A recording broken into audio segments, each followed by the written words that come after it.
акыркы 6 жылда. ПКАС деген пайда болды. ПКАС. Аны билесиңерби ПКАСтар ким? Мен аларга ПКАС деп ат койдум. Которуп берейин.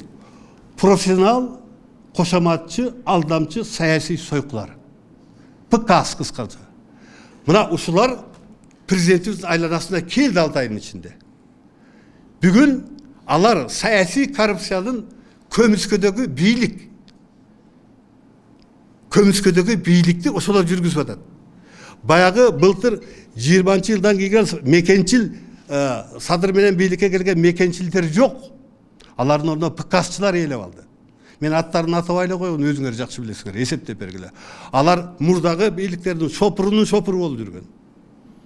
Ой тиги мурдагы президенттерге тимеле ой ваш превосходство бир жери айрылгыча кыйкырып жүргөн. Атамбаев, президент Атамбаев сөгүп койсо да сиздин сөккөнүңүз бизге дары деп артынан ээрчип жүргөн. Мына ошол адамдар дагы деле азыр акырындап садырдын айланасына келди. Биз курултайда ошол адамдардын атын атап биз тазаланышыбыз керек.